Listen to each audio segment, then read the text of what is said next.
जैसा कि पिछले एपिसोड में हमने देखा कि चूफेंग की ऐसी पावर को देख के अजूर सेक्ट के नंबर 1 यी अलायंस के कोर डिसिपल बाईहू और बाईलोंग चूफेंग के लिए यी अलायंस ज्वाइन करने का इनविटेशन लेके आए थे। यी अलायंस के लीडर सुमेई के कहने पे, जो कि सोरो की छोटी बहन है, पर चूफेंग ने सुमेई की बेइज्जती करते हुए इस ऑफर को ठुकरा दिया था। जिसके बाद क्विनग्लोंग सेक्ट के सभी स्टूडेंट एक्सिलर असेसमेंट के लिए पेनिनशिया माउंटेन गए थे, जहाँ अच्छे एक्सिलर की खोज में और अपने अननोन आवाज के कहने पे चूफेंग उस फॉरेस्ट के फॉरबिडन एरिया में चला गया था, जहाँ उसका पीछा करते करते सुमेई भी पहुंच गई थी। और चूफेंग को वहां उस अननोन आवाज से पता चल गया था कि उसके अंदर वो 9 कलर डिवाइन थंडर की ही पावर है और वो ग्रेट चिलगोज़म का डिसिपल है, जिसकी ताकत यहाँ के लोगों के मुताबिक बहुत ही ज्यादा होती है। वहाँ उस जगह में सुमो को खतरनाक एक्सिलर जकड़ लेते हैं, तो सुमो को बचाने के लिए चूफेंग अपने थंडर पावर का यूज करता है, जिसकी वजह से वो बेहोश हो जाता है। तभी वहाँ ड्रैगन सेक्ट के डिसिपल, जो बरसों से किसी खास इंसान को फॉक करने का इंतजार कर रहे थे, वो बंदा उन्हें चूफेंग के रूप में मिल जाता है। इसलिए वो चूफेंग के अंदर पावर को डाल के उसे फॉक कर देते हैं। जिसके बाद चूफेंग जब घर पहुंचता है तो उसे पता चलता है कि कुयोशु सिटी खतरे में है। इसीलिए वो अपने भाइयों के साथ अपने डैड और ग्रैंडपा की मदद के लिए कुयोशु सिटी के लिए रवाना हो जाता है। और वहाँ वो अपनी फाइटिंग स्किल से अपोनेंट के शुआनवू सिटी के सू फैमिली के दोनों डिसिपल को मार के सभी को ये भरोसा दिलाता है कि वो सबकी प्रोटेक्शन करेगा। जिसपे सभी को विश्वास नहीं होता कि एक वेस्ट लड़का जिससे लेवल 2 की कल्टीवेशन पार नहीं होती थी,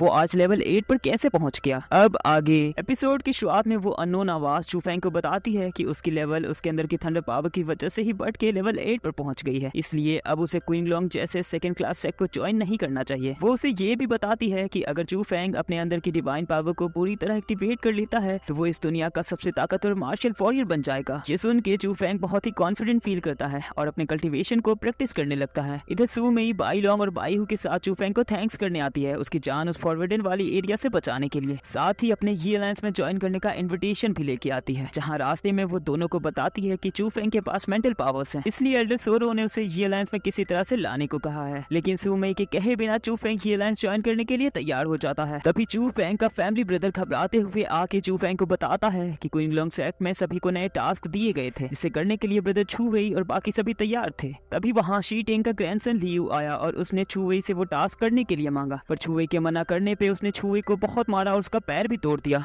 और इतना ही नहीं बल्कि उसने ब्रदर चू चैंग की सारी कल्टीवेशन लेवल को भी खत्म कर दिया, जिसकी वजह से अब चू चैंग लाइफ में कभी मार्शल आर्ट नहीं कर पाएगा। तो बाईहू और बाईलोंग चूफेंग को बताता है कि लियू क्विनग्लोंग सेक्ट के गिल्ड लीडर का पोता है, उससे उलझने की कोशिश कोई नहीं कर सकता। तो चूफेंग का ब्रदर उससे रिक्वेस्ट करने लगता है कि वो वहाँ जाके सभी को बचा ले, इसीलिए वो अपने पहली गलतियों के लिए चूफेंग से माफी भी मांगता है। तो चूफेंग भी मदद के लिए तैयार होकर क्विनग्लोंग सेक्ट की तरफ जाने लगता है। इधर लियू सभी चू फैमिली के बंदे को बुली कर रहा होता है, तो चूफेंग की एक गर्ल डिसिपल उसके ऐसे बर्ताव से तंग आके उसे उल्टा सीधा कह देती है। तो लियू उसके साथ रॉन्ग बिहेवियर पर आ जाता है, लेकिन तभी वहाँ चूफेंग आके उसका हाथ मरोड़ते हुए कहता है कि क्या तुम गैंगस्टर हो, लेकिन तुम्हारा हाथ इतना छोटा क्यों है। ये कह के चूफेंग लियू का हाथ मरोड़ देता है। तो अब गुस्से में आया लियू अपने आदमियों को चूफेंग को मारने का ऑर्डर देता है। तो लियू के सभी गार्ड चूफेंग को मारने के लिए उसकी तरफ तेजी से बढ़ते हैं, पर चूफेंग अपनी डिवाइन पावर एक्टिवेट करके सभी को चुटकियों में निपटा लेता है। तभी वहाँ गिल्ड लीडर शी टियांग चूफेंग पर चिल्लाते हुए आता है। वो कहता है तुम्हारी हिम्मत कैसे हुई मेरे पोते का पैर तोड़ने की। तो चूफेंग कहता है कि तुम अंधे हो, तुम्हें दिखता नहीं, तुम्हारे पोते ने मेरे भाई का पैर तोड़ दिया, यहाँ तक उसकी कल्टीवेशन को भी तबाह कर दिया। शी टिंग कहता है कि ये गिल्ड लीडर का पोता है, ये चाहे तो कुछ भी कर सकता है।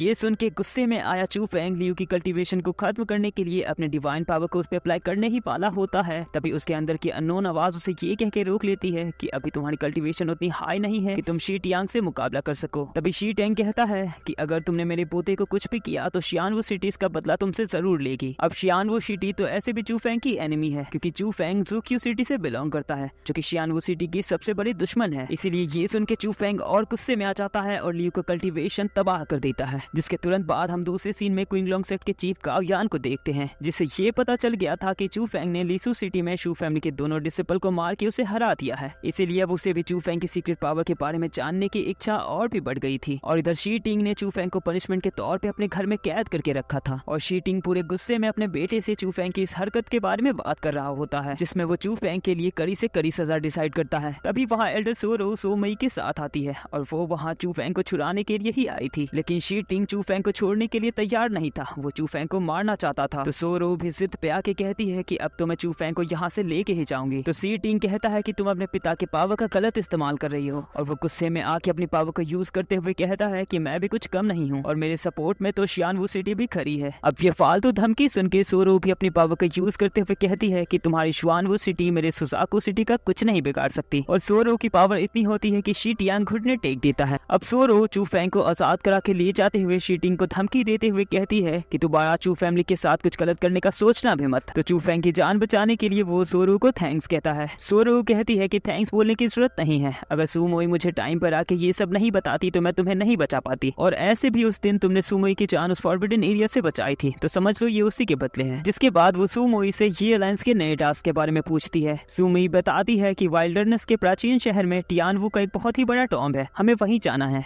यहाँ टॉम्ब का मतलब जमीन के अंदर पत्थरों से बनी जगह जहाँ बड़े लोगों के शवों को रखा जाता हो। अब चू फेंग भी इस जगह का नाम सुन के एक्साइटेड हो जाता है। तो सुमोई कहती है कि अगर तुम ये अलायंस ज्वाइन नहीं करते तो इतनी अच्छी जगह घूम नहीं पाते। सोरो और सुमोई बातें करते हुए जा रहे होते हैं, लेकिन तभी चू फेंग को वहाँ किसी के होने का एहसास होता है, क्योंकि उसकी मेंटल पावर बहुत ही स्ट्रांग है। पर चू फेंग के दूर दूर तक देखने तक उसे कोई भी बंदा नहीं मिलता, तो उसे लगता है कि ये उसका वहम था, इसीलिए वो आगे की ओर चलते चला जाता है। अब चलते चलते सुमोई चू फेंग को ये अलायंस का पाउच देती है, जो कि उसे पैसे रखने के काम आने वाले थे टियानवू टॉम्ब के सफर के दौरान। तो चू फेंग सोचता है कि सुमोई अब बदल चुकी है और वो मेरे बारे में भी सोचने लगी है, और फिर वो लोग आगे चले जाते हैं। और उस समय चू फेंग को वहम नहीं हुआ था, इधर सच में कोई था जो उन पे नजर रख रहा होता है, और ये बंदा क्विंगलोंग सेक्ट का ही है, जो शुरू से ही चू फेंग की मेंटल पावर्स के बारे में जानता है और उसके बारे में पता करने के लिए उसके पीछे लगा है। अब हम चू फेंग, सुमेई, बाई लोंग और बाई हु को देखते हैं, जो कि टियानवू के टॉम्ब के सफर में जाने के लिए रवाना हो गए हैं, जहाँ सफर करते करते उन्हें रात हो जाती है, इसलिए वो एक जगह पे कैंप फायर जला के वहाँ रेस्ट करने के लिए रुकते हैं। और वहाँ फिर से चू फेंग को ऐसा एहसास होता है कि उन लोगों के अलावा यहाँ कोई और भी है। तो ये बंदा जो चू फेंग पर नजर रखे हुए था, वो भी सोचता है कि इतने कम एज में इसकी मेंटल पावर बहुत हाई है। अब सुबह हो गई थी और वो लगभग वाइल्डरनेस सिटी पहुंच गए थे, जहां उन्हें एक भी इंसान नहीं दिखता है। यहाँ सभी घर टूटे फूटे हुए थे और एक परिंदा तक नजर नहीं आ रहा था। तो अब वो लोग इस जगह की बातें करते हुए टॉम की तरफ बढ़ रहे होते हैं। तभी सुमेई वर्ल्ड स्पिरिटिस्ट की बात करती है, तो चू फेंग इसके बारे में सुमेई से पूछता है। सुमेई बताती है कि ये बहुत ही प्रोफेशनल तरीका है, जिसमें उनके पास बहुत ही पावरफुल डिफेंस के तरीके होते हैं, जिसे बैरियर कहा जाता है। तभी बाई हु कहता है कि उनके पास किसी को भी समझने की क्षमता बहुत ही ज्यादा होती है। वैसे तो ज़ूक्यू कॉन्टिनेंट में मार्शल आर्ट सीखने वाले बहुत सारे बंदे हैं, लेकिन वर्ल्ड स्पिरिट बहुत ही रेयर होते हैं, इसीलिए वो सभी सेक्ट के ताकतवर लोग माने जाते हैं। तो बाई लोंग बताता है कि हमारे क्विंगलोंग सेक्ट में भी एक ऐसा बंदा है। तभी चू फेंग को समझ आता है कि जिसे वो वहम समझ रहा था, वो सच में कोई बंदा था जिसके पास खुद भी मेंटल पावर्स हैं। तो बाई लोंग और बाई हु चू फेंग पर शक करते हुए कहता है कि तुम्हारे पास भी मेंटल पावर्स है ना। पर चू फेंग ये बात राज रखना चाहता था, इसलिए वो मुकरते हुए कहता है कि मेंटल पावर क्या होता है। तभी सुमेई बताती है कि मेंटल पावर जिस भी बंदे के पास होती है वो उसे जन्म से ही मिल जाती है, और ये पावर कल्टीवेशन से बढ़ाई नहीं जा सकती। और जिसके पास भी ये मेंटल पावर है, वो अपने मार्शल आर्ट में ज्यादा पावरफुल तो होता ही है, लेकिन साथ ही वो आने वाले मुसीबत को भी प्रिडिक्ट कर लेता है, जो कि एक साधारण इंसान नहीं कर सकता। और इतने में वो बात करते करते टियानवू के टॉम्ब पे पहुंच जाते हैं, जहां उन्हें गेट पर एक भिखारी नजर आता है। तो चू फेंग देखने चाहता है कि क्या वो जिंदा है, और चू फेंग जैसे ही देखता है तो उसे उस भिखारी के माथे पे एक अजीब सा सिंबल नजर आता है। तभी वो भिखारी चू फेंग का हाथ पकड़ लेता है, और यहाँ भी वो बंदा ये सब छुप के देख रहा होता है। अब उस भिखारी के छूने से चू फेंग की डिवाइन थंडर पावर एक्टिवेट होने लगती है, और इसी के साथ ये पार्ट यहीं पे खत्म होता है। मिलते हैं जल्दी ही नेक्स्ट पार्ट में। अगर वीडियो पसंद आई होगी तो वीडियो को लाइक करके चैनल को सब्सक्राइब जरूर कर देना,